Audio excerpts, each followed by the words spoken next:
Hello, hello, hello. This is Nadine Ramos, your host of Fiercely Blessed podcast, powered by Blessed Bananas. And I am on today with the amazing Lucy Pinto. Lucy's going to share her story of resilience and endurance and her journey from being an immigrant from Peru to a successful businesswoman at Google. Trust me, you do not want to miss this one. So stay tuned and stay inspired.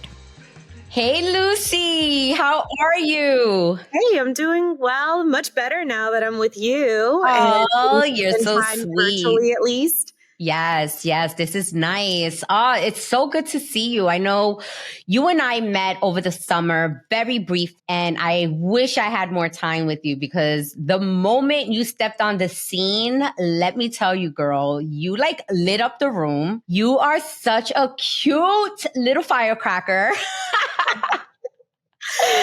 Yes, and you know, I try. The way you showed up, I will never forget that. And I think what stood out to me the most was your confidence, how you just walked in.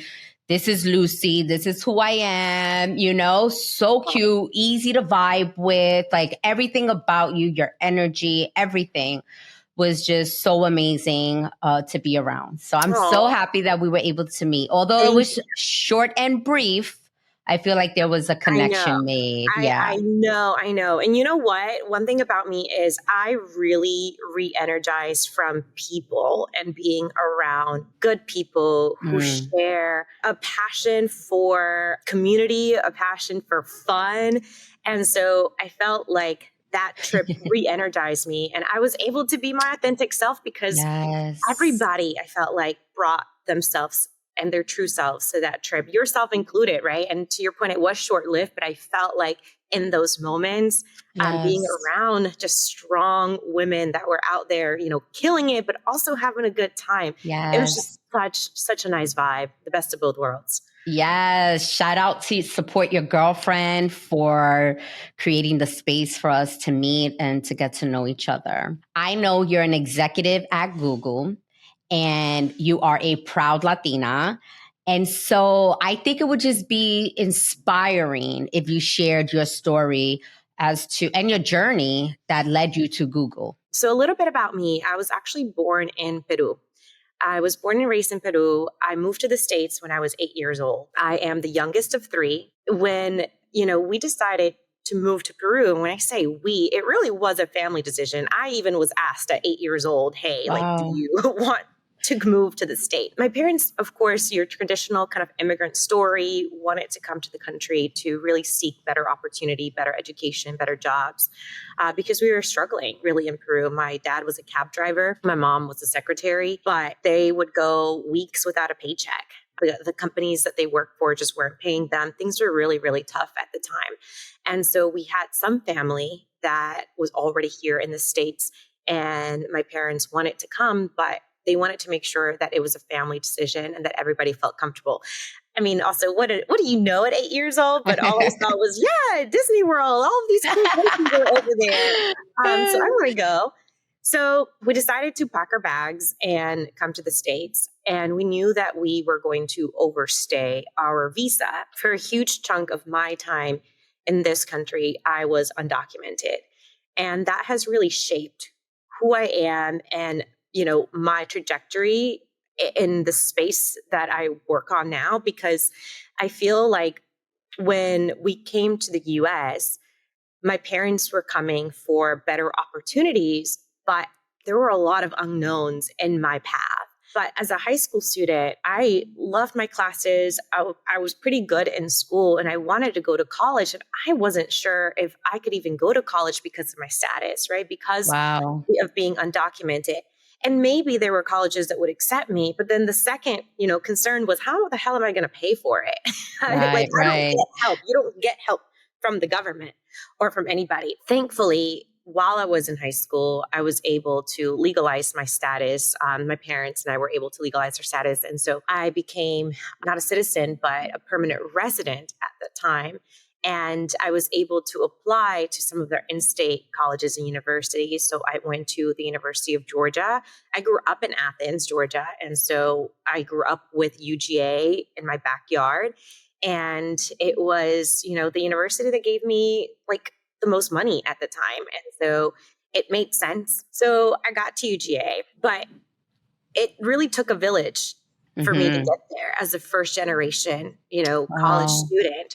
So not only was I undocumented, because I feel like in Latino culture, when I got to UGA, I'm like, oh my gosh, there are other Latino students. But sometimes some of the Latino students, and even in corporate too, we don't share the same background. They Mm-hmm. might come from other countries where their families are actually educated, or Mm-hmm. were, coming from maybe a higher socioeconomic status. That wasn't me. So I didn't know what I wanted to do. I didn't know what careers were available to me. I didn't know anything about internships. And it was through my sorority, Lambda Theta Alpha, that I joined at UGA, that I found a group of women who were go-getters, who were passionate about creating pathways for others Mm. and wanted to get stuff done. They were going places. And so when I met some of those young women on campus, I felt like I saw myself reflected in them, particularly because the University of Georgia, even though I lived 10 minutes from the university, was 70% and above, white. So I went to a predominantly white institution, and finding my sorority there and a group of like-minded women was important for me. And it was through one of my sorority sisters that I found out about a career development program called Management Leadership for Tomorrow. And MLT was really the catalyst for my career. It is a program that focuses on helping Latino, Black, and Native American students and professionals, because they have different tracks. It's a program that helps them navigate corporate America. And I went through a very intensive program my junior year of college, trying to build my resume, do some interview prep. They actually gave us homework to do research on different companies, different careers, different roles. And so I did that. And it just so happened that Google was a corporate sponsor of the program. And Wow. they were recruiting from the program. And that is how I ultimately ended up getting a Google internship in 2011. It was through the program, through the prep. But if we go, before that, it was through the community. It was, Right. knowledge sharing among my sorority sisters. It was making sure that those folks that were around me were also building for themselves and therefore passing on information to me. So that's how I got to MLT, and through MLT, that's how I got to Google. So I interned at Google in 2011, and then I came back full time in 2012. A lot of the things that I faced when I first started at Google were very similar: lack of representation, lack of finding your community. Throughout my years at Google, I have been able to find people at the company that kind of striving towards the same goals of building a more inclusive culture in tech. That North Star for me has guided even the work that I do internally. I've done a lot of different roles at Google, but for the past almost 5 years, I have worked on programs aimed at helping create economic opportunity, particularly for communities who face barriers to technology and to opportunity. So a lot of the work that I do focuses on helping small Mm. businesses who come from historically underrepresented backgrounds. I lead programs that help them understand how to use technology, adopt technology to grow their businesses. That is one bucket of the work. Mm-hmm. The skilling part. The second part really focuses on partnerships. We can't do it alone. We really lean into partnerships with different organizations like the US Hispanic Chamber or the US Black Chamber to help us create a bridge with communities, right? They have the megaphones in the communities. They are seen as trusted organizations. And so Right. we partner with them to be able to deploy all of the resources that we have available on the skilling side. And then the third bucket really focuses on creating advocacy and really empowering small businesses and entrepreneurs to advocate for themselves when it comes to issues that might impact, their core business or how they operate. So those are the three main buckets of my work. And yeah, I have honestly the privilege of leading a team of 20 plus of our digital coaches who are our frontline workers on the ground, who are delivering this training. And we do that in partnership with an agency that really works with them, cultivates them, C-suite coach led by Angelina Darasat. We partner with her organization to make sure that the coaches are also up to date on their game when it comes to tech tools so that they can then go out and teach other entrepreneurs. Listening to you, one of the things that stood out to me was how in your personal life and growth, even into your career, you seem to surround yourself with the right people. In your personal growth at school, you knew you had to surround yourself with like-minded individuals, right? And that shapes who we are. It shapes our thoughts. It shapes and helps our vision, right? And goals. And doing the same at work, leading you to being somewhat of a community leader, even though you're at Google, but you're helping communities. And it's fascinating to see how it's all pulled together from your story of endurance and perseverance and your family story. It's beautiful to see where it has led you today. So I know many will be inspired hearing it and seeing how far you've come.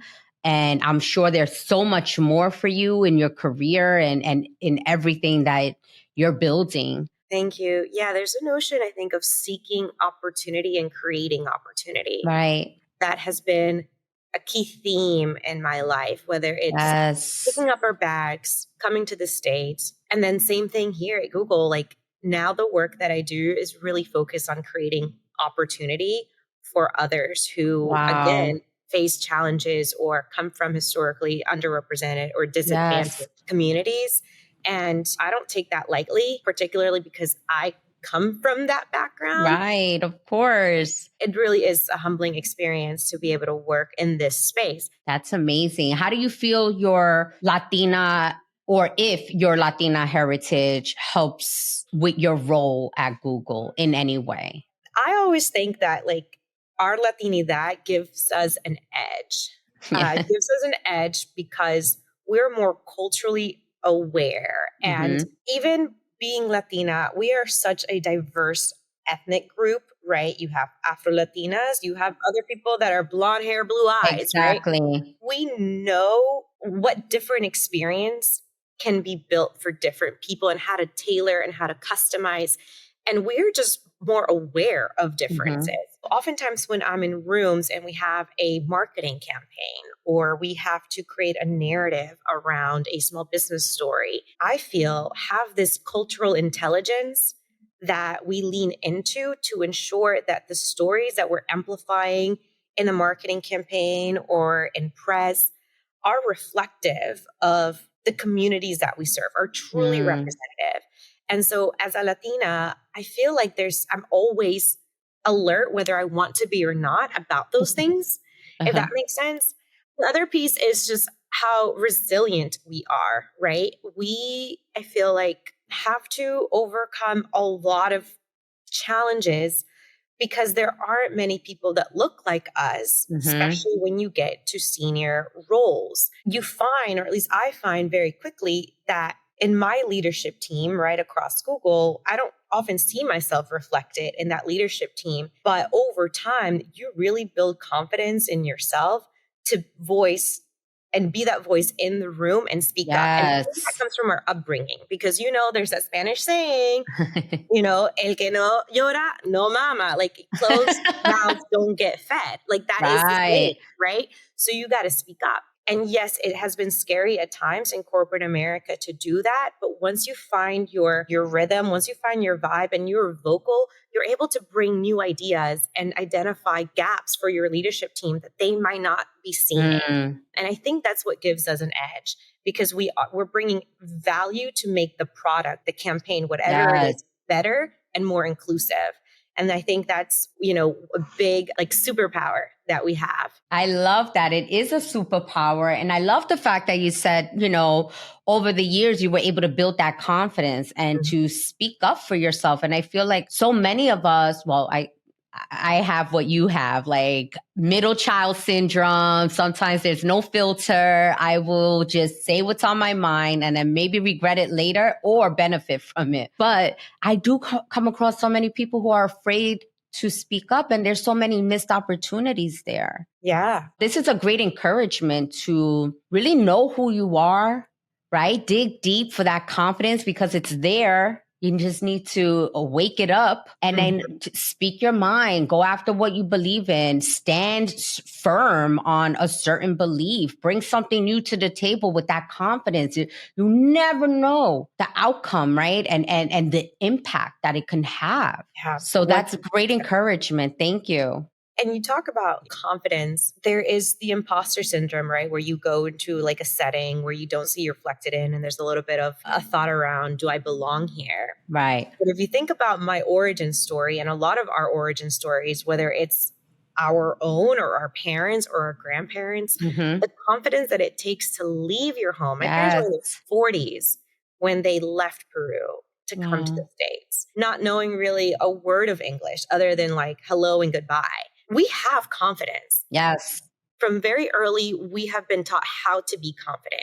Right. When we get into these rooms, we get in our heads. Right. And then we have that syndrome of like, I don't know if I belong here, which limits our ability to be confident. But once you get past that and you find your courageous voice, going back to the voice of like speaking up, all of these values that you were raised with or that you were taught as you were, growing up in the Latino household, trust me, like they come to the table and they bring value to the business. And I feel like that it takes work. Going back to what I was said, it's not something that happens overnight. You have to work on it.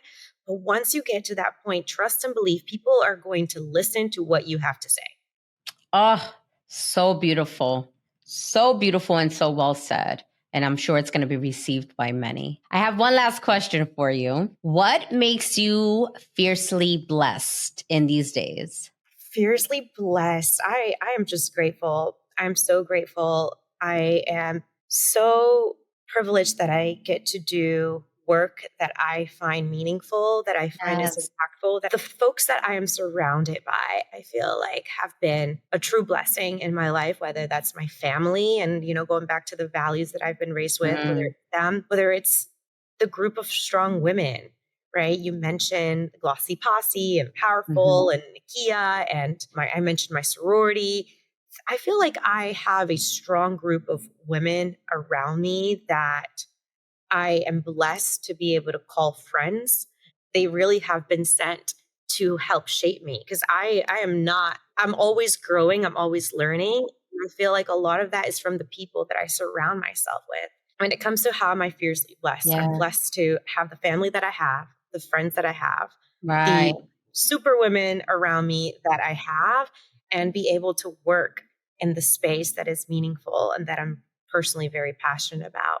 Exactly. Yes. I love that. So, so inspiring, Lucy. You are amazing. I cannot wait to continue to see you flourish into your great purpose, and continue to help people. That your heart is so beautiful. It's so big. I love everything about what you're doing. And again, I cannot wait to see you continue to grow and flourish and live out your purpose-driven life. And the thing is, not everyone has that heart of giving, because that's what it is. And I've come across people where it's like, no, I made it here. I had to struggle. I'm not going to make it easy for you. And it's like, where my heart is like, I want to see everyone win. The moment I hear that there's someone in the room who may have an idea and they don't know, it's like, forget about it. You have my full undivided attention. I don't care if it's hours. I share my resources because I need to see you win. That's just who I am. And I wish there was more successful women who have the same heart to give, the same heart to see someone else win. And I think with that, there would be such an immense amount of support in Latina businesses, right?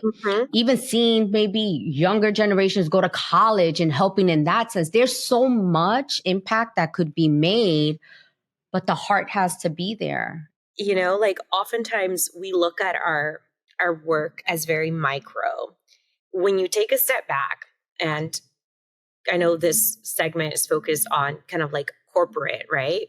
There's only 6% of C-suite positions are led by women of color. That's Wow. 6%. You have to change that. Like that. Yes. How do you look at that stat and say, I'm not going to share my resources? Right. That's going to stay stagnant if we don't. Exactly. You know, Yes. So that's going to good. stay stagnant if you don't. For me and for us, like it's been those folks that have opened up their doors, that have shared those resources with me to get to where I'm at. And it's like, how can I pour back to make sure that we are, I know it's a little bit cliche, but like, how are you lifting as you climb? Share your knowledge. Do not hoard it.